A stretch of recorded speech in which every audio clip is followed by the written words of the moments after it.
네, 선생님들 안녕하세요. 네, 한림대학교 김경희라고 합니다. 이렇게 그 방학 중에 강의 들으시러 와주신 선생님들의 그 열정에 제가 너무 감동을 받았고요. 사실 저도 줌으로 이제 세미나 같은 거 하면서 이제 수업을 들어보고 하면은 너무 좀 힘들고 지루하더라고요. 근데 오늘 하루 종일 들으신다고 하니까 이거 얼마나 힘드실까 하는 생각이 좀 먼저 들었습니다. 사실 제가 어저께 이제 제 오늘 이제 수업이 있으니까 어저께 하루 종일 이 자료를 계속 보면서 어떻게 수업을 하면 좋을까 막 되게 고민을 많이 했었거든요. 그러다 보니까 막 잠도 좀 약간 못 잔 것 같고 그래서 좀 찌뿌둥했는데 여기 이제 제가 시청역에서 내려와서 이렇게 그 덕수궁 돌담길을 걸어왔어요. 근데 너무 좋은 거예요. 그래서 그 덕수궁 돌담길을 이렇게 딱 들어오자마자 기분이 싹 상쾌해져서 오늘 수업이 걸 좀 재밌게 할 수 있겠다 이런 생각을 해봤고요. 코로나19가 또 4단계까지 돼가지고 선생님도 여기 직접 와서 못 듣게 되셔서 너무 안타깝다는 생각을 했어요. 여기 같이 오셔서 여기 되게 좋거든요. 언제라도, 그러니까 언제 기회가 되신다면 이 미디어 교육원에 오셔가지고 오는 길도 되게 좋고 그다음에 또 여기 이 환경도 너무 좋아서 꼭 여기 오셔서 한번 둘러보시고 또 수업 또 듣고 또 강의도 하시는 그런 기회가 됐었으면 좋겠다는 생각을 해봤습니다. 네, 저는 이제 제 소개 좀 약간 해야지 될 것 같아서요. 예, 저는 그러니까 저는 이제 대학교 학부 때부터 이제 신문방송학을 전공을 했고 졸업하고 이제 중앙일보에서 한 10년 정도 일했습니다. 그리고 박사하고 나서 이제 한림대학교에 갔고 한림대에서 한 20년 정도 됐습니다. 예, 그래도 이렇게 선생님들께 수업을 하는 건 굉장히 떨리는데요.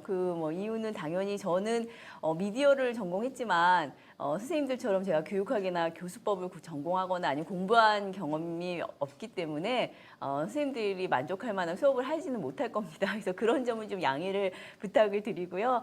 좀 약간 부족하지만 제가 알고 있는 분야에 대해서 선생님들께 전달해 드리는 그런 시간으로 선생님들께서 생각해 주셨으면 좋겠습니다.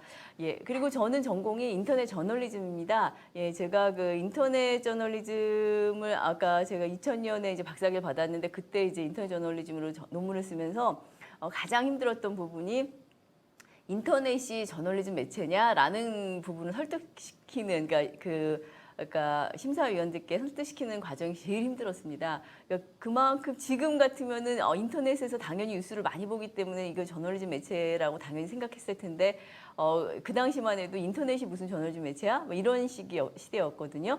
근데 제가 이 말씀을 드린 이유는 이렇게 매체가 빨리 바뀌어가지고 빨리라고 할 수 있나 모르겠네요. 20년 지났는데. 근데 빨리 바뀌어서 변화가 이제 급속하게 일어난다는 점과 그다음에 제가 오늘 이제 예를 들거나 이런 것들이 대부분 이제 뉴스 사례가 될 겁니다. 제가 저널리즘이 전공이어가지고 그래서 그런 점들을 좀 고려하셔서 수업 들어주시면 좋겠습니다. 예, 그러면 이제 1교시로 이제 시작을 하도록 하겠습니다. 제가 맡은 분야는 이제 미디어 들여다보기라는 분야예요. 그래서 제가 맡은 분야에서 미디어 들여다보기는 이제 세 단원으로 되어 있습니다. 단원이라고 하나 3차시로 되어 있습니다. 그래서 세 개의 중단원으로 들어가 있는데 세 개의 중단원에 첫 번째는 이제 미디어의 개념과 변천이고 이제 두 번째는 미디어 산업의 구조와 특성이고 그다음에 세 번째는 미디어 기능과 영향입니다. 여기서 이제 첫 번째 단원에 대한 미디어 개념과 변천에 대한 말씀을 드리려고 하는데요. 사실 미디어 교육에 관한 거는 선생님들께서 굉장히 많이 들어보셨고 또 많이 아시고 계실 거라고 생각을 합니다. 그런데 그럼에도 불구하고 사실 미디어 교육 관련 교육 내용들을 봤을 때 사실은 미디어가 무엇인가에 대해서 소개하는 책들은 별로 없더라고요. 그러니까 왜 그럴까라고 생각을 해보면 미디어는 우리에게 너무나 친숙해서 다 안다라고 생각을 하는 거죠. 미디어는 우리가 늘 접하는 매체니까 다 알기 때문에 미디어에 대해서 우리가 뭘 얘기를 한다 그러면 누구나 다 한마디씩 할 수 있는 어린애부터 그 나이 드신 분들까지 그런 분야이기 때문에 미디어는 몰라도 된다 이렇게 생각하시는 것 같다는 생각을 저는 좀 했습니다. 근데 사실 미디어 교육에서 핵심은 저는 미디어에 대한 이해라고 생각을 하거든요. 그래서 미디어에 대한 이해 없이 미디어 교육을 한다는 거는 사실은 알맹이가 빠진 상태에서 그냥 겉핥기만 하는 그런 단계라는 생각이 들었어요. 그래서 미디어를 좀 알아야 되겠다라는 생각에서 일단원에 이제 미디어 들어보기가 들어가는 거고요. 그리고 이제 그 초중고등학교의 미디어 관련 그 교과서 내용들을 저도 쭉 살펴봤는데, 특히 이제 고등학교 교재 중에 그 언어와 매체 교재를 보면은 미디어에 대한 설명들이 있는데 그런 설명들 중에서는 간혹 미디어를 좀 잘못 이해한 부분이 있다라는 생각을 저는 한 부분들이 있었습니다. 그래서 그런 부분들이 미디어에 대한 이해 없이 교육적인 관점에서만 접근했기 때문에 나올 수 있었다는 생각이 좀 들었거든요. 근데 물론 미디어 교육에서 교육적인 관점은 굉장히 중요하고 당연히 그게 이제 핵심이 되겠지만 미디어에 대한 이해 없이 그냥 교육이 된다는 거는 좀 문제가 있다라는 생각이 들었습니다. 그래서 이제 미디어에 대해서 선생님들께 좀 말씀을 드리면은 선생님들께서는 워낙 뭐 다른 교육학적인 부분들은 잘 아시니까 잘 접목시켜서 수업을 하실 거라고 생각이 됩니다. 예, 그러면 이제 내용으로 들어가겠습니다.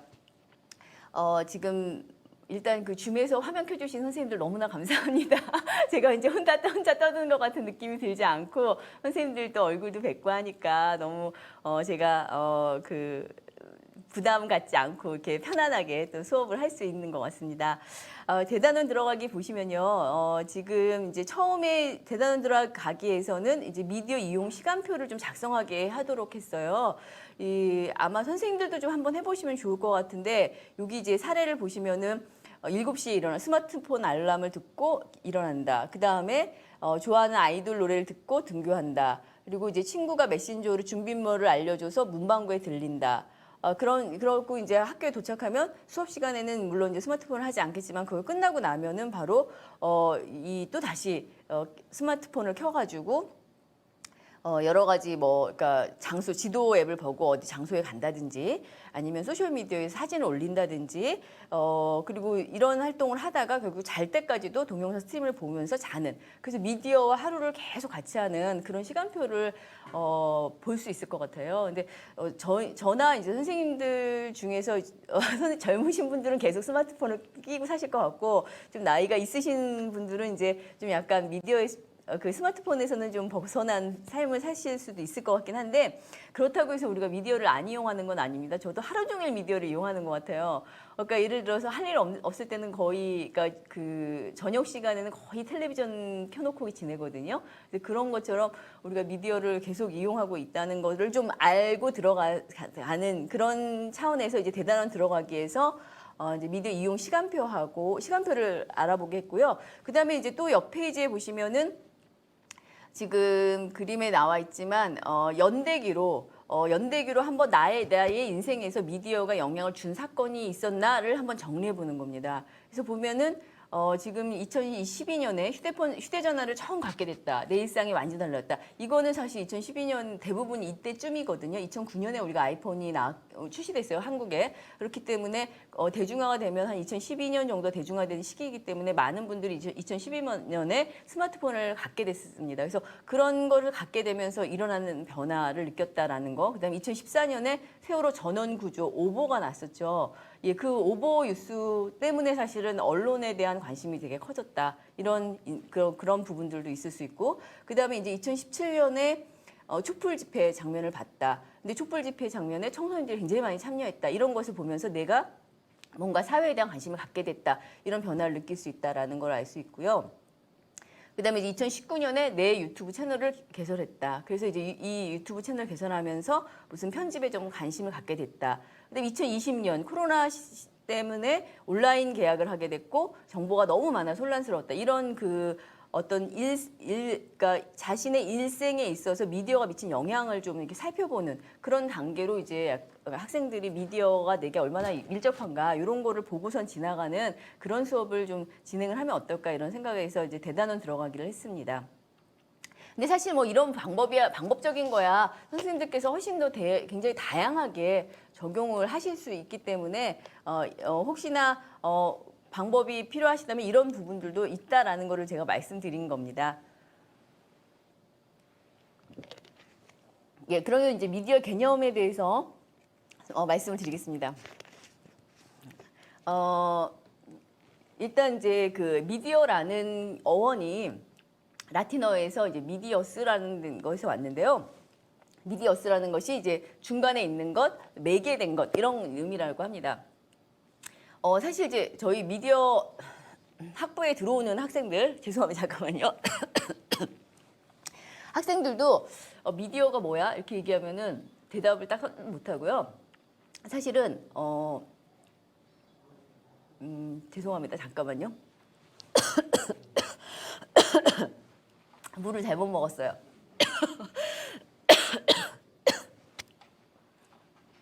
아 죄송합니다. 제가 떨리는 것 같아요. 선생님들 앞이어서 떨리는 것 같습니다. 죄송합니다.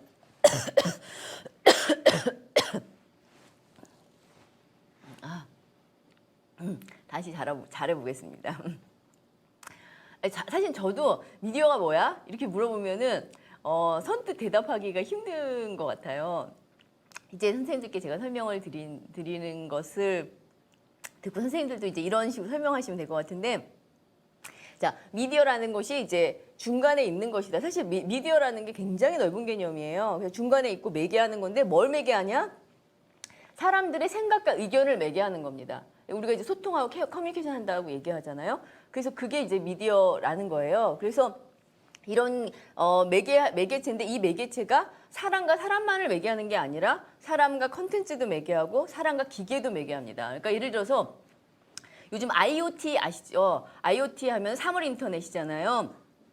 이제 사물 인터넷을 얘기하는데 이것도 미디어입니다. 그래서 사물 인터넷이 되는 건데 여러분 그 많이 쓰시는 것 중에 이제 그 로봇 청소기를 생각하시면 될 것 같아요. 로봇 청소기 같은 경우 이렇게 돌아다니면서 청소하면서 내가 여기 어디는 청소 안 했다라는 걸 이렇게 딱 보여주잖아요. 이렇게 내가 청소한 부분들, 그다음에 로봇 청소기가 청소하지 못한 부분들을 이렇게 보여주잖아요, 우리한테.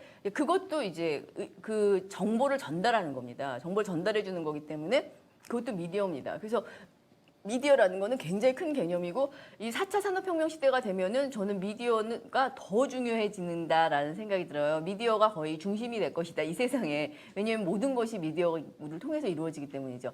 지금 사실 우리가 코로나19 이 상황에서도 미디어 없이 사람과 사람이 연결되기가 굉장히 힘든 상황이 됐잖아요. 이제 이런 것들이 되게 가속화될 거고 선생님들께서도 아시겠지만 이제 메타버스 같은 것들도 이미 우리한테 와 있다라고 얘기를 하잖아요. 메타버스라는 게 가상 세계와 오프라인 세계가 거의 연결돼 있는, 나는 여기 있지만 거기에 내 아바타가 있어서 그 아바타가 다 돌아다니면서 옷도 사고 안경도 사고 그다음에 같이 친구들도 만나고 이런 것들이 이제 메타버스에 해당이 되는 거잖아요. 그리고 지금 젊은 어린 아이들은 이미 메타버스라는 게 게임을 통해서 이루어졌기 때문에 되게 익숙한 관계에 있고 거기서 방탄소년단이 공연도 하고 뭐 이런 세상이 열리고 있잖아요. 근데 그런 것들이 모두 다 미디어입니다. 그래서 사실은 미디어가 굉장히 사회에서 중요한 역할을 차지하겠다라는 거라고 생각이 들고요. 그래서 미디어는 사람과 컨텐츠도 또 매개합니다. 그래서 컨텐츠를 매개한다고 얘기한다면 예를 들어서 우리가 넷플릭스를 봅니다. 그럼 넷플릭스를 보면 그 넷플릭스가 바로 그 컨텐츠를 매개해 주는 거죠. 예, 그런 식으로 이 사람과 사람, 사람과 컨텐츠, 사람과 기계 를 연결해 주는 거, 매개해 주는 거, 그것이 미디어다. 이렇게 이해를 하시면 될 것 같고요. 그리고 이제 요즘 많이 사용하는 것 중에 컨텐츠라는 말과 플랫폼이라는 말도 있죠. 그래서 컨텐츠라는 게 뭐냐면 컨텐츠는 미디어에 담긴 내용물 전부를 얘기합니다. 그렇기 때문에 컨텐츠 하면 우리가 무슨 영화나 드라마나 뭐 뉴스나 이런 것들만 생각하실 수 있는데 그게 아니라 그냥 문자도 그냥 컨텐츠에 해당이 되고 톡 하나, 그다음에 뭐 댓글 뭐 이런 것들도 전부 다 컨텐츠입니다. 그리고 아까 로봇 청소기가 나 여기까지만 청소했어. 여기는 못 들어갔어. 이렇게 전달해 주는 거 그것도 그 컨텐츠예요. 그래서 그 컨텐츠라는 말은 굉장히 넓은 의미다라는 걸 좀 이해를 하셨으면 좋겠고요. 그다음에 이제 플랫폼이라는 얘기도 엄청 많이 쓰잖아요. 근데 이제 플랫폼이라는 거는 이제 다들 아시겠지만은 기차역을 얘기하는 거잖아요. 기차역을 얘기하는 건데 그것처럼 플랫폼은 이용자와 컨텐츠가 만나는 곳입니다. 그래서 이용자와 컨텐츠가 만나는 곳이에요. 그래서 포털이 대표적인 그 플랫폼이라고 할 수가 있습니다. 이제 포털이 관문이라고 원래 포털이라는 뜻은 관문이라는 거잖아요. 그 포털을 통해 가지고 우리가 어딘가에 다른 컨텐츠로 연결되는 그 통로가 이제 포털인데 지금은 이제 그런 통로 역할만 하는 게 아니라 검색해서 나오는 그 통로 역할만 하는 거 아니라 자체 컨텐츠도 생산을 많이 하고 있죠. 예, 그래서 이것이 이제 플랫폼의 역할을 하고 있다라는 거고요. 그다음에 소셜 미디어도 이제 플랫폼인 거죠. 이용자하고 이용자가 서로 연결되는 우리가 카카오톡에서 나와 내 친구가 같이 연결되는 이런 것들이 이제 플랫폼이고 그다음에 OTT도 이제 플랫폼입니다. OTT는 오버 더 탑이라는 거예요. 탑이라는 거는 셋톱박스를 의미하는 거고요. 셋톱박스는 여러분 그 선생님들 아시겠지만은 그 저기 우리 인터넷 설치하면 와가지고 셋톱박스 설치하고 그거를 연결해 주잖아요. 근데 그 셋톱박스라는 거는 뭐냐면은 외부의 외부의 그 정보를 갖다가 변환을 시켜가지고 텔레비전에 송신해주는 그게 이제 셋톱박스입니다. 그래서 이게 오버 더 탑이라고 그래가지고 뭐 넷플릭스나 티빙 웨이브 이런 것들이 이제 그 OTT가 되는 건데요. 근데 지금은 이제 셋톱박스 없이도 되죠. 우리가 PC에서도 넷플릭스를 보고 하니까. 그렇지만 그걸 그냥 OTT라고 부릅니다. 이제 OTT에서 출발을 했기 때문에 그래서 이런 OTT들 이런 것들이 다 플랫폼입니다. 그래서 플랫폼은 이용자 콘텐츠가 만나는 곳이다. 그리고 이제 그렇게 보면 넓은 의미에서 보면 스마트폰도 컴퓨터도 그다음에 태블릿 PC도 다 플랫폼이라고 볼 수가 있는 거죠. 예. 그래서 스마트폰은 단말기이면서 디바이스라고 우리가 얘기하죠. 그러니까 디바이스라는 용어를 더 많이 써요. 단말기라는 용어보다. 근데 디바이스이면서 그러니까 단말기이면서 플랫폼이면서 그다음에 미디어인 거죠. 그래서 이것이 플랫폼 미디어가 아닌가 이렇게 생각하실 수 있는데 미디어인 거예요. 플랫폼도 미디어고 그다음에 이런 단말기 디바이스들도 미디어고 스마트폰이라든지 이런 것들도 미디어고 그래서 같은 기기를 놓고도 우리가 맥락에 따라서 다르게 부릅니다. 그냥 다르게 부르는 거예요. 맥락에 따라서 우리가 OTT라고 부르기도 하고 플랫폼이라고 부르기도 하고 미디어라고 부르기도 하고 이렇게 된다는 거죠. 그래서 미디어의 개념은 굉장히 넓다라는 거고 미디어에서 제일 중요한 건 뭐냐면 매개한다. 다른 사람 어떤 사람과 사람을 매개하거나 아니면 사람과 컨텐츠를 매개하거나 아니면 사람과 기계를 매개하거나 그 매개하는 내용은 그 어떤 의견이나 생각이나 뭐 이런 것들이죠. 이런 정보라고 할 수도 있겠죠. 정보 이런 것들이 들어가 있다고 할 수 있겠습니다. 예, 이 정도로 이 부분을 이해하시면 될 것 같습니다. 그다음에 이제 그 매스미디어의 개념. 원래는 제 플랫폼에서 한다니까 좀 제 노트북에 썼을 때는 이게 그 글자가 안 깨지는데요. 제가 글자를 다른 걸 썼더니 여기서는 이제 좀 소셜 미디어가 내려갔습니다. 이렇게 내려갔는데 네. 지금 이제 제가 매스미디어, 개인 미디어, 소셜 미디어에 대해서 말씀드리려고 해요. 이것도 되게 많이 쓰는 개념이잖아요. 근데 학생들한테도 매스미디어가 뭐야? 이렇게 물어보면은 잘 대답 못합니다. 제가 1학년 수업을 하거든요. 1학년 수업을 이제 자원에서 하고 있어요. 1학년 수업을 교수님들이 제일 싫어해요. 그런 거 보면 선생님들 너무 대단하십니다.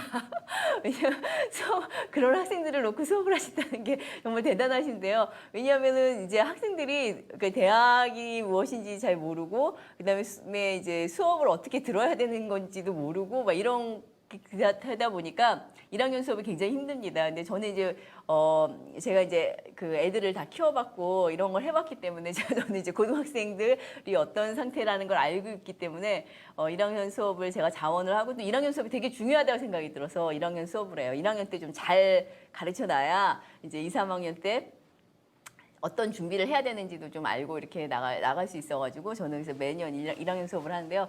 그럴 때 이제 1학년들한테 물어보면은 매스미디어가 뭔지도 모르고 사실은 신문사 이름도 제대로 몰라요. 그러니까 예를 들어서 우리나라의 대표적인 신문사 어떤 게 있지? 이러면은 모르는 경우가 되게 많아요. 미디어를 전공한다고 왔는데도 잘 모르는 경우. 왜냐면 신문을 안 보니까요. 그래서 우리가 잘 아는 조중동 이런 이름들조차도 잘 모르는 경우도 많이 있고요. 근데 매스미디어라는 거는 사실은 우리가 많이 쓰지만 정확히 정의를 하는 사람들은 별로 없는 것 같아요. 근데 매스미디어라는 거는 일단 매스라는 게 선생님들도 아시겠지만 불특정 다수를 의미하는 거잖아요. 그래서 매스미디어는 불특정 다수에게 컨텐츠를 전달하는 미디어를 의미하고요. 이 특징이 뭐냐면 방송사나 신문사 같은 전문 미디어 조직이 불특정 다수에게 일방적으로 컨텐츠를 전달하는 거. 그걸 이제 매스미디어라고 합니다. 근데 여기서 일방적이라는 말은 조금 요즘은 적합하지 않을 수가 있다는 생각이 들어요. 왜냐하면은 요즘 뭐 라디오 같은 경우도 보이는 라디오 이런 거 하잖아요. 쌍방향으로 진행이 되기 때문에 일방적이라는 거는 이기라는 것이 이제 여기 반드시 들어가야 되는 건 아니지만 대체로 일방적인 이런 특성을 가지고 있다는 생각이 들고 조직이 한다, 전문적인 조직이 만든다 이런 거하고 불특정 다수에게 전달된다 이런 게 이제 매스미디어의 특징입니다. 그래서 매스미디어라는 거는 불특정 다수에게 어떤 전문적인 조직이 컨텐츠를 전달하는 그런 미디어다 이렇게 이제 이해를 하시면 될 것 같고요. 그럼 이제 개인 미디어라는 말 엄청 많이 쓰잖아요. 일인 미디어, 개인 미디어 뭐 이런 걸 많이 쓰는데 개인 미디어는 뭐냐? 개인 미디어니까 1인 한 사람 또는 여러 명도 있습니다. 한 두세 명 이런 같이 하는 한 사람이 컨텐츠를 만들어서 전달하는 미디어가 일단 1인 미디어, 개인 미디어라고 할 수 있죠. 그런데 여기 개인 미디어도 구독자가 많은 유튜브 방송의 경우는 불특정 다수에게 전달이 됩니다. 이제 불특정 다수에게 전달이 되기 때문에 매스미디어라고 볼 수가 있어요. 특히나 유튜브에서 불특정 다수의 많은 구독자를 가지고 있는 사람들은 MCN이라는 곳에 소속되어 있습니다. MCN이라는 건 멀티 채널 네트워크라는 거예요.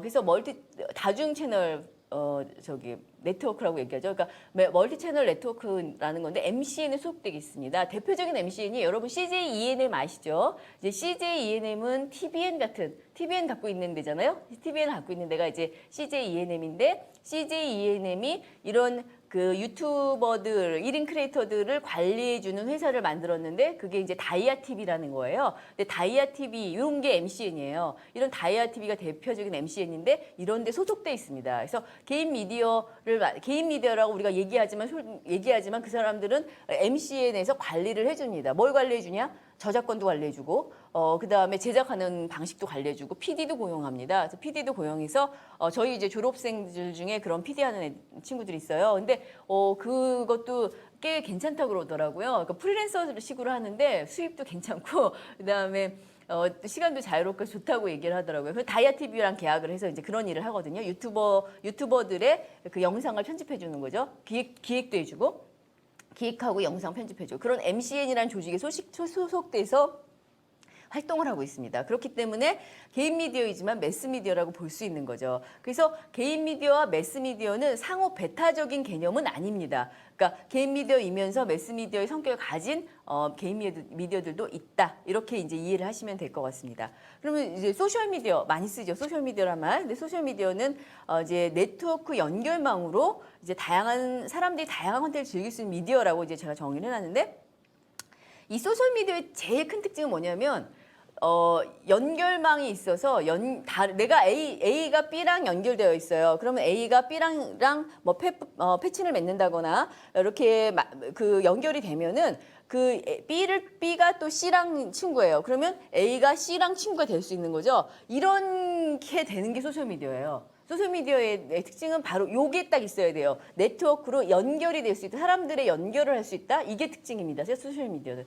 예. 그러니까 매스미디어는 불특정 다수, 그 다음에 전문적인 조직, 그 다음에 개인 미디어는 1인이 만드는 미디어다. 1인이 이제 중심이 된 미디어다. 소셜미디어는 네트워크를 통해서 연결망, 누군가와 A와 B와 C가 연결될 수 있는, 그러니까 B의 연결망을 통해서 A가 다시 친구를 맺을 수 있는 이런 것들이 소셜미디어입니다. 그래서 이런 특징이 있다라는 미디어는 이렇게 되어 있다라고 이제 이해하시면 될 것 같고요. 지금 제가 말씀드린 앞에서 미디어가 무엇이고 컨텐츠가 무엇이고 플랫폼이 무엇이고 OTT가 무엇이고 매스미디어, 뭐 개인 미디어, 소셜미디어 이런 거 설명드렸잖아요. 이런 것만 개념을 딱 갖고 계셔도 미디어에 대한 이해가 좀 많이 있는 어디 가서 말씀하셔도 굉장히 미디어에 대해서 전문적인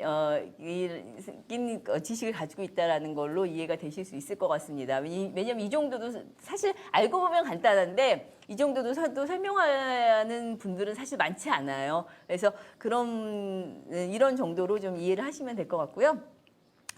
그 다음에 인터넷이 무엇이냐. 인터넷도 정말 모르는 사람들이 너무 많아요. 그냥 연결되는 거지 뭐. 무선 인터넷을 내가 이렇게 설정에 들어가서 이렇게 연결하는 거지 뭐. 근데 인터넷이 뭐야?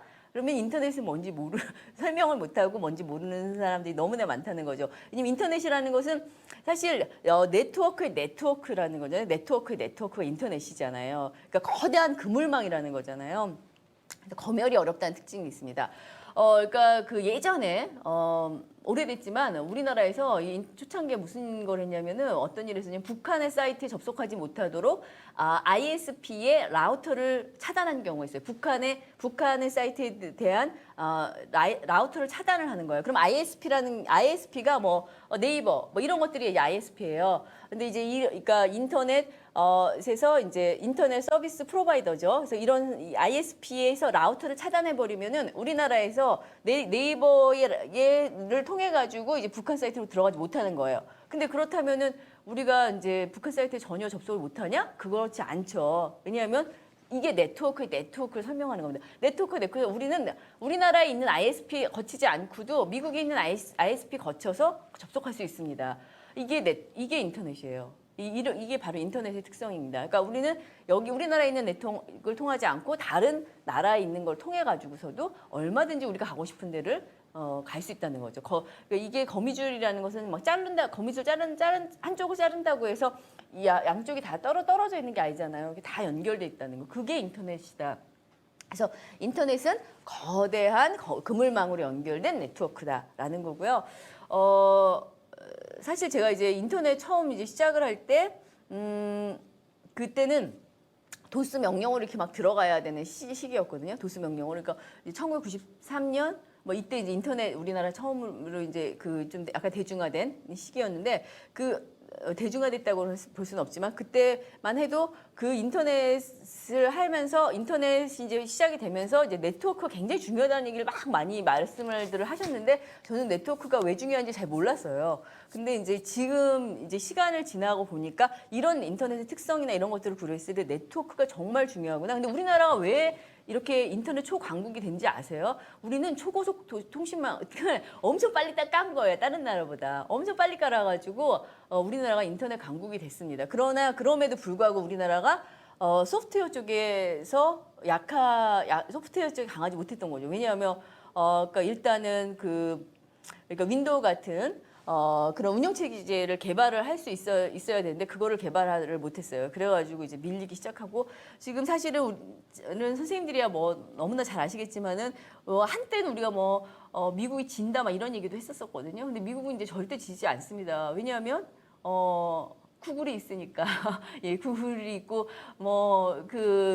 소프트웨어 쪽 이런 쪽을 전부 다 점령하고 있잖아요. 그러니까는 이제 우리는 계속해서 그쪽에 종속될 가능성이 되게 높아지는 거죠. 그래서 그런 문제점들을 갖고 있기 때문에 우리가 네트워크라든지 아니면 소프트웨어라든지 이런 쪽에 좀 더 많은 관심을 가질 필요가 있다라는 생각이 듭니다. 근데 인터넷이 굉장히 중요한 미디어입니다.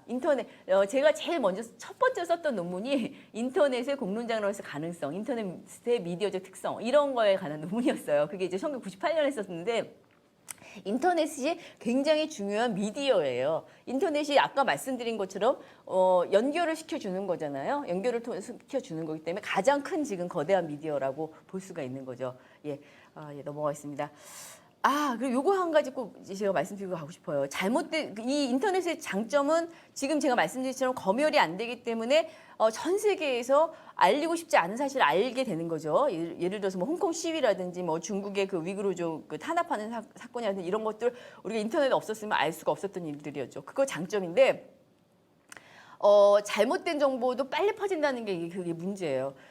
최근에 한강 대학생 실종 사건 아시죠? 이게 엄청나게 보도가 많이 됐고 했는데 제가 정말 깜짝 놀랐던 일이 있었는데 그게 뭐냐면은 제가 정말 존경하는 저의 친구가 있습니다. 중학교 선생님인데 너무 학생들한테 잘해가지고 제가 정말 존경하는 선생님인데요. 그 친구랑 만났는데 이 한강 대학생 실종 사건을 얘기하면서 막 이렇게 막 흥분을 하면서 얘기를 하더라고요. 잘못했다. 뭐 경찰 수사도 잘못했고 그다음에 뭐 제대로 그 범인을 제대로 밝혀내지 못했고 뭐 이런 등등등 얘기를 해가지고 제가 그거 어디서 봤어요? 라고 물어봤더니 그 친구의 얘기가 신의 한 수 등등등 예 어떤 그런 그 정치 유튜버들이 하는 프로에서 봤다는 거예요. 그래서 제가 어디서 봤는지 보니까 그 얘기도 한 게 아니라 어디서 봤지 하면서 이렇게 찾아보면서 저한테 이렇게 딱 보여주는데 보니까 그런 사이트들이더라고요. 그래서 그러니까 출처를 활용하긴 하지 않고 그걸 보니까 내용이 완전히 그러니까 다른 내용을 인지하게 되는 거죠. 그리고 그런 내용들이 너무너무 많이 퍼져나가서 사실 굉장히 잘못된 오버들이 많이 퍼져나가게 된 거죠. 근데 저는 그거 너무나 이해가 됩니다. 왜냐하면 요즘에 그 유튜버들이, 그러니까 가짜 뉴스, 허위 조작 정보를 전파시키는 유튜버들의 그 제작 능력이 정말 탁월해요. 되게 정말 탁월하기 때문에 누구나 믿을 수 있습니다. 전문가들도 믿을 수 있습니다. 그게 너무나 탁월한 영상을 편집해놨기 때문에 사실이라고 느낄 수 있어요. 그래서 그거는 그 친구의 잘못이 아니라 그렇게 잘못 만든 그 사람의 잘못이기도 하고, 그 친구에게 제가 얘기해 준 거는 그래서 앞으로는 출처를 꼭 확인하고 봐야 돼. 그러니까 이게 출처를 꼭 확인해 봐야 돼. 그거를 꼭 확인해 봐야 이게 진실인지 아닌지 알 수 있어. 거기에 있는 영상이 아무리 진실처럼 느껴지는 영상을 보여줬다 하더라도 그 출처가 어딘지를 분명히 확인하고 봐야지. 그렇지 않으면 속아 넘어간다. 이 얘기는 그거는 정말 아주 전문적인 전문가들도 그런 거에 막 속아 넘어가는 걸 제가 너무 많이 봤거든요. 그런 부분들이 있다는 거. 그래서 이제 인터넷이라는 것이 장점은 검열이 없고 이런 자유로움을 우리에게 선사했지만 엄청나게 잘못된 정보를 빨리 표출할 수 있다는 거. 이 부분들을 꼭 기억해 두셔야 할 것 같습니다. 네. 제가 지금 이제 탐구활동에서는 이제 이걸 보고서 미디어의 개념을 조금 이해해보는 탐구활동을 해보자라고 제시를 했고요. 그 다음에 매스미디어 콘텐츠하고 개인 미디어 콘텐츠를 좀 정리해보자라는 얘기를 했어요. 왜냐하면 이런 특징을 좀 알고 있어야 제가 지금 말씀드린 것처럼 미디어에서 잘못된 영향을 받지 않고 좋은 영향을 많이 받을 수 있는 그런 방식으로 미디어를 이용할 수 있기 때문이에요. 그래서 매스미디어 콘텐츠 같은 경우는 지금 예를 들어 지상파 방송이 저녁 뉴스다. 그리고 개인 미디어 콘텐츠에서는 유튜브에서 이제 상품을 개봉하거나 이제 사용하는 그런 후기들 동영상. 저도 이런 거 되게 많이 보거든요. 어떤 상품 새로 사가고 싶을 때. 이 두 개를 이제 놓고 한번 정리를 이거는 학생 스스로 제기하게 하는 거고, 이거는 예시입니다. 근데 요거 두 개를 정리를 한다고 했을 때 특징을 비교해 보면 지상파 뉴스 같은 경우는 일반적인 대중을 대상으로 하고, 유튜브 같은 경우는 관심 있는 일부만을 대상으로 하고, 그리고 매스미디어는, 그러니까 지상파 뉴스는 전문 언론사에서 만드는 거고, 그 다음에 이제 유튜브에서는 일반인 소규모로 제작을 하고, 그 다음에 그 저녁 뉴스 같은 경우는 콘텐츠를 일방적으로 전달하고, 그 유튜브 같은 경우는 이용자와 양방향 소통을 하고, 물론 이 양방향 소통이라는 것은 즉시적인 소통이 아닌 그 비동시적인 소통도 포함하는 거죠. 이렇게 하고 이런 차이점이 있다라는 거를 일단 요 단계에서는 요 정도로 알고 넘어가도록 하는 그런 이제 탐구 활동을 제시를 했고요. 네. 지금 제가 생각했던 것보다 너무 앞에 수다를 많이 떨었나 봅니다. 그래서 조금 빨리 진행을 해야 된다는 생각이 들었는데요. 제가 그 수업을 할 때, 저는 이제 그냥 쭉 3시간 쭉 하는 걸 좋아하거든요. 근데 제가 그거를 이게 얼마나 학생들을 공부하는 것인가를 제가 깨닫게 되었어요. 그게 제가 연구년을 갔는데, 연구년을 가서 이제 미국에 가서 제가 수업을 듣다 보니까 물론 이제 잘 안 들리는 영어로 들어야 돼서 그렇기도 했겠지만 너무 힘든 거예요. 이게 특히 이제 학생 때는 괜찮았는데 이게 선생이 된 다음에 다시 이제 가서 이제 학생처럼 앉아서 듣는 게 굉장히 힘들더라고요. 그래서 제가 그런 걸 보면서 선생님들도 굉장히 힘드실 거다 이런 생각을 하고 제가 50분마다 딱 쉬려고 합니다. 10분씩. 그래서 그 시간 맞춰서 이제 차시 준비를 했습니다. 이제 미디어 변천 잠깐 보시면요. 지금 이게 문자 미디어 시대, 원래 우리가 미디어 역사를 얘기할 때 그것부터 얘기합니다. 성경에서 보면은 말씀이 있었다, 하나님의 말씀이 있었다. 그것부터 시작됐다, 미디어가. 근데 그래서 미디어 역사가 굉장히 오래됐다 이렇게 얘기를 하는데, 일단 이제 문자 미디어 시대에 이제 지금 남아 있는 거를 따지면은 기원전 3000년경에 그 이집트의 수메르인이 점토판에 글자를 쓰고 그 이집트인이 파피루스를 남겼다 이런 거 있잖아요. 이런 것들이 그 수메르인은 이집트인이 아니었나 봐요. 수메르인이 점토판에 글자를 쓰고 이집트인이 파피루스에 기록했다. 이런 게 남아 있잖아요. 이게 이제 문자 미디어 시대고요. 그다음에 이제 인쇄 미디어 시대에 넘어가면 인쇄 미디어 시대에서 가장 중요한 사건은 바로 구텐베르크입니다. 다 아시겠지만 우리나라가 먼저 만들었지만 아쉽게도 이 구텐베르크가 만든 이후에 이제 인쇄기가 발생이 됐기 때문에 신문의 역사에서 구텐베르크가 이제 굉장히 중요하게 남는데요. 이게 나온 다음에 이제 인쇄기가 나오고 인쇄기가 나오면서 이제 신문이 나오게 되는 거죠. 독일에서 이제 처음 일간 신문이 등장을 합니다. 이게 이제 1650년이고요. 그다음에 이제 1933년에 미국 뉴욕에서 더 선이라는 최초의 대중신문이 창간이 됩니다. 요때가 굉장히 중요한데 이때 이제 대중신문이라는 거는 바로 이때 페니프레스 시대라고 그래요. 이제 페니프레스라는 거는 1센트짜리 신문을 어떻게 1센트로 만들 수 있겠어요? 그거는 대량으로 만들어서 그다음에 그 돈은 누구한테 받느냐? 광고주한테 받는 거죠. 그래서 광고주한테 받으려니까 신문을 점점 많은 사람한테 팔아야 되고 그러다 보니까 선정적인 뉴스를 굉장히 많이 하게 되는 거예요. 선정적인 뉴스를 많이 담게 되고 그래서 요때가 이제 그 대중신문이 유행했던 이때가 이제 옐로우 저널리즘이 나왔던 시대라고 얘기해요. 왜 옐로우 저널리즘이냐 하면은 그 당시에 뉴욕 저널하고 뉴욕 저널에서 어떤 걸 냈냐면은 뉴욕 저널하고 뉴욕 월드라는 게 있었어요. 뉴욕 저널하고 뉴욕 월드가 있었는데 이거 뉴욕 월드가 플리처가 만든 그거고요.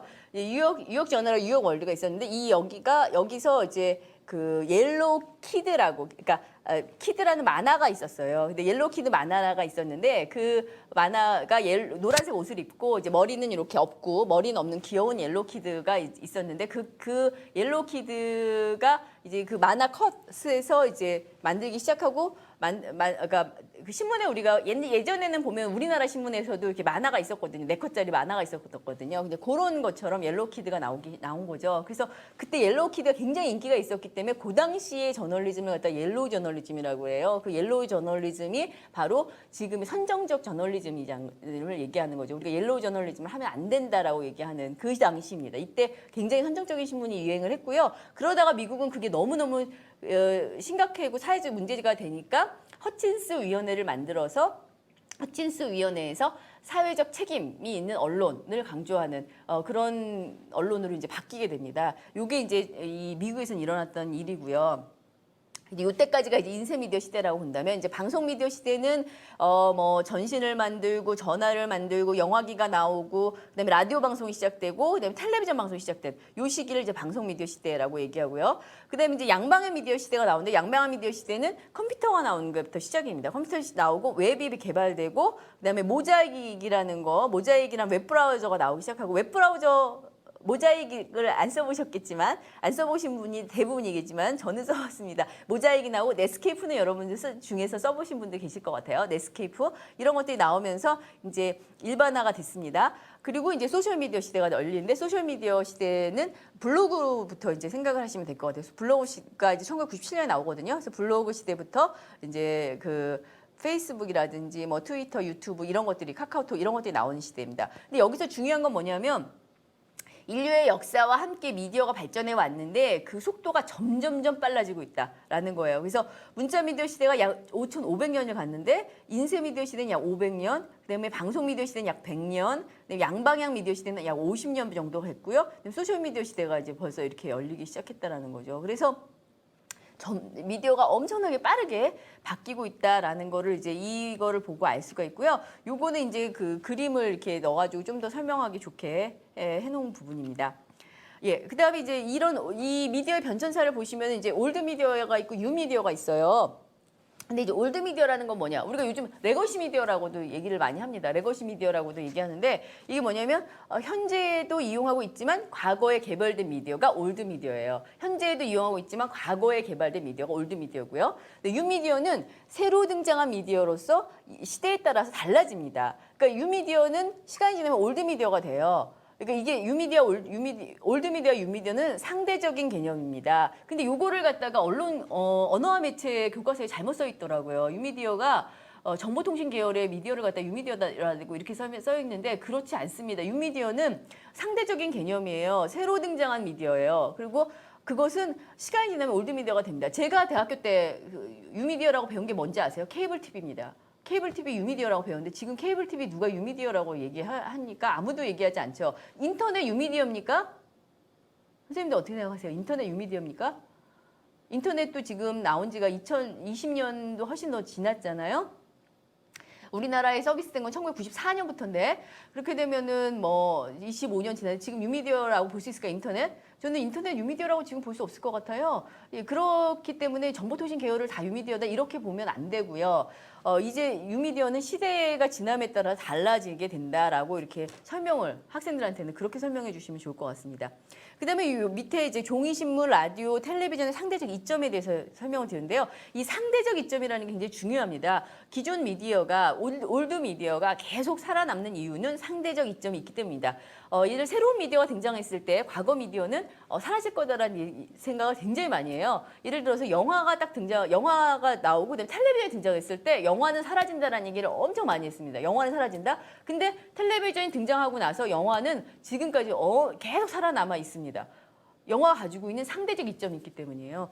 그래서 상대적 이점에 대한 것들을 좀 우리가 생각을 해봐야 되는데 종이신문, 라디오, 텔레비전입니다. 종이신문 학생들 잘 몰라서 이거는 뭐 좋은 점, 나쁜 점 잘 모를 것 같아요. 저는 봅니다. 왜냐하면 좋은 점이 많이 있어요. 저한테는. 그러나 지금 학생들은 좋은 점이 없을 것 같고요. 상대적 이점이. 라디오는 굉장히 좋은 매체예요. 뉴스의 역사를 읽어보면요. 신문과 라디오의 전쟁이 나옵니다. 신문과 라디오 전쟁은 되게 재밌어요. 이걸 설명하려면 또 1시간 이상 지나가는 거라 제가 설명은 안 드리겠습니다만 라디오는 굉장히 좋은 매체예요. 그러니까 라디오가 이제 종이신문을 이기고 뉴스 매체로서의 1등 자리를 차지하게 되는데 그 과정이 되게 재밌다는 말씀이고 그때 신문과 라디오가 막 경쟁하고 제재하고 막 이런 관계들이 저는 인터넷이 등장했을 때 기존 미디어와 인터넷 매체들 간의 경쟁의 그 과정하고 굉장히 유사해요. 되게 재밌게 저는 그래서 뉴스의 역사를 봤는데 뉴스의 역사라는 책이 있습니다. 그래서 혹시 관심 있으시면은 한번 읽어보셔도 좋을 것 같아요. 예, 그렇게 됐는데 어쨌든 라디오가 굉장히 왜 좋은 매체냐? 일단은 종이 신문보다는 생동감이 넘치고요. 그 다음에 텔레비전에 비해서는 경제적입니다. 굉장히 경쟁적이고요. 그 다음에 다른 일을 하면 동시 청취 가능하고요. 그리고 스마트폰 뭐 예를 들어서 그 한 몇 년 전에도 있었던 일인데 동해안에서 홍수 태풍 엄청 나가지고서는 다 끊기고 스마트폰도 안 되는 거예요. 이제 저희 학생들이 MT를 간 거예요. 그래서 엄청 걱정했던 기억이 나는데 그래서 그랬는데 그때 라디오는 됐습니다. 그런데도 그래서 그렇기 때문에 라디오가 재난 상황에서의 굉장히 중요한 매체가 될 수 있거든요. 그런 점에서도 라디오는 굉장히 중요하고요. 그리고 요즘 우리가 보는 것에 대한 어떤 그 피로감이 있잖아요. 보는 거에 대한 피로감. 그래서 이제 소셜미디어 같은 경우도 클럽하우스가 왜 인기를 끌겠습니까? 클럽하우스가 오디오로 얘기하는 거잖아요. 물론 이제 저명한 사람들하고 같이 연결도 되고 뭐 이런 등등 동시에 토론할 수 있다 이런 장점도 물론 있습니다만 오디오로 연결되어 있기 때문에 이제 클럽하우스가 인기가 있는 것처럼 그래서 라디오라는 매체는 굉장히 장점이 많은 매체다라는 거고요. 그다음에 텔레비전이 등장을 하는데 텔레비전 등장했을 때 우리가 이제 텔레비전에서 가장 중요한 건 현장감이죠. 9.11 테러가 났을 때 비행기가 지나가는 그 현장의 그 장면 그거를 보여주면 우리가 아무리 다른 걸 글로 아무리 표현해도 우리가 그런 어떤 그때의 어떤 충격을 느낄 수는 없잖아요. 그러니까 그런 것처럼. 근데 이제 지금 제가 왜 이 상대적 개념, 상대적 이점을 말씀드리냐면 이 상대적 이점이 있기 때문에 얘네들이 존속을 하는 거고 올드 미디어가 존속을 하는 거고 앞으로 존속할 수 있느냐? 상대적 이점이 사라지면 존속할 수 없습니다. 예를 들어 종이신문 존속할 수 있느냐? 여러분들 어떻게 생각하세요? 종이신문 존속할 수 있을 거라고 생각하십니까? 네, 종이신문이 사라질 거라고 예견한 것도 굉장히 오래전이에요. 1980년대부터 종이신문 사라질 거라고 예견이 됐어요. 근데 지금 2020년 종이신문 살아 있습니다. 앞으로는 어떻게 될까요? 앞으로는 네, 저는 좀 불안하다라고 생각이 들긴 해요. 종이신문은 상대적 이점이 좀 약간 사라졌거든요. 그런 점하고 그 다음에 새로운 매체가 나오면은 기존 매체에 컨텐츠들이 달라집니다. 예를 들어서 텔레비전이 등장한 다음에 종이신문에서 글쓰기 방식이 완전히 바뀌었어요. 요즘은 신문기사 쓰기를 가르칠 때도 기사는 비주얼 라이팅을 해야 된다 이렇게 가르칩니다. 비주얼 라이팅, 보이는 것처럼 기사를 써야 된다, 글을 써야 된다라는 거를 가르치거든요. 이제 그런 식으로 굉장히 달라진다라는 거를 이제 말씀을 드리는 거고요. 예. 이게 한 번 더 들어간, 이거 제가 어저께 바꾼 거 그 PPT가 아니네요. 제가 어저께 보고 다 바꿨는데. 네, 탐구 활동에 보시면은 탐구 활동은 이제 그 내가 가장 많이 쓰는 뉴미디어를 놓고 기존 미디어와 비교하는 활동, 그 다음에 미디어들이 지속된 이유를 한번 생각해보는 활동으로 잡았습니다.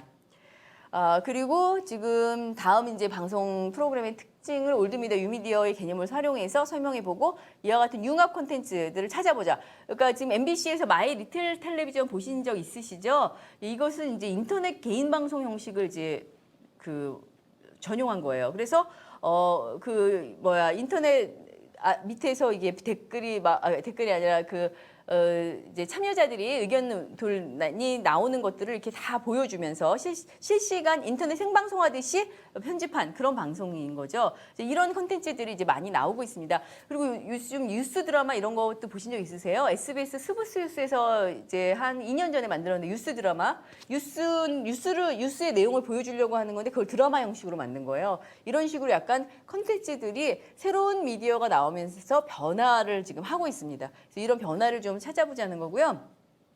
그 다음에 이제 앞으로 등장한 뉴미디어의 모습을 이제 그려보자 이런 걸 해봤습니다. 앞으로 이제 어떤 뉴미디어들이 많이 나올까요? 이제 지금 이제 가장 주목받는 건 이제 메타버스가 이제 주목을 받고 있는데 메타버스 같은 경우가 이제 우리가 아바타 영화에서 봤듯이 우리는 여기 있지만 그 세상에 가서 이제 우리가 사는 거잖아요. 그런 것들과 같은 어떤 새로운 미디어들이 이제 엄청나게 많이 나올 텐데 그거를 이제 학생들이 좀 자유롭게 상상해 보면서 그 상상이 사실은 되게 실제화가 되더라고요. 옛날에는 상상했던 것이 실제화되는 기간이 되게 짧았어요. 그러니까 예를 들어서 우리가 1980년대에 정보화 사회가 올 거야. 그리고 재택근무가 많아질 거야. 저 그렇게 배웠거든요. 대학 다닐 때 재택근무가 막 일상화될 거야. 막 이런 얘기를 했지만 그러고 나서는 지금 상당한 한 40년 동안 재택근무가 일상화되지는 않았는데 이제 재택근무가 일상화됐잖아요. 코로나 때문에 일상화됐지만 코로나 끝나고도 이제 재택근무가 일상화될 거고 그렇게 되면 이제 매개를 통한 작업들이 더 많아지겠죠. 예, 그런 활동들이 일단 이루어질 거라고 생각이 됩니다. 예, 그리고 이제 중단원에서는요, 지금 개인 미디어의 역사를 좀 알아보자 해서 개인 미디어에 대해서 알아보자라는 걸 했었어요. 왜냐하면 요즘 학생들 개인 미디어를 너무 많이 사용하고 있잖아요. 그래서 그 개인 미디어의 좀 장점, 단점, 그다음에 뭐 흥미로운 점 이런 것들을 좀 알아보자라는 거를 한번 해봤어요. 그래서 제재 자료를 주고 그다음에 제재를 주고 그다음에 그걸 읽어본 다음에 생각해 보도록 하는 그러니까 대한 언론을 주목받았던 개인 미디어가 새로운 오락의 선두주자로 그다음에 산업의 수단으로 변화되는 것 이런 과정이 있다라는 거 그런 것을 보여주고요. 그다음에 이제 초등학생의 장래희망은 유튜버다. 이런 부분들을 한번 읽어보고 그다음에 이제 한번 자기가 분석을 해보자라는 겁니다. 그래서 장점 하면은 검색이 빠르고 손쉽게 이용할 수 있고 여가 시간 보내기 좋고 콘텐츠 생산자와 직접 소통할 수 있고 그런 장점이 있고 단점이라면 중간 광고 많고 사실 확인이 어렵고 이게 제일 문제죠. 선정적인 경우가 많고 이런 단점이 있고 이제 흥미로운 점이라면 기존 방송보다 실생활에서 느낄 수 있는 웃음거리가 많고 무슨 영상 편집이 흥미롭고 그다음에 새로운 내용과 볼거리가 많고 이런 것들을 이제 우리가 정리해 볼 수가 있겠죠. 그리고 내가 지금 이용해 본 개인 미디어를 한번 정리해 보자. 이런 것들로 해서 이제 기존에 있는 개인 미디어를 정리하면 엄청 많은 제가 이 얘기한 거하고는 엄청난 다른 것들이 많이 나올 거라고 생각이 됩니다.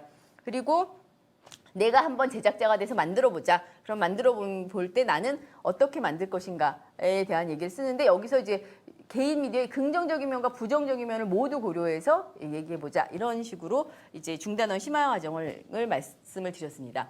네, 지금 2분 남았는데 혹시 지금 제가 설명드린 것과 관련해서 질문 있으신가요?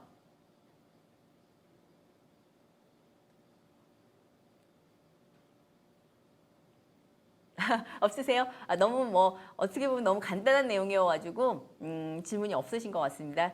네, 그러면은 10분간 쉰 다음에 다시 2교시 수업을 시작을 하도록 하겠습니다. 예, 11시에 정확히 시작하도록 하겠습니다. 네, 그러면은 좀 편안하게 쉬시고 돌아오세요. 네, 감사합니다.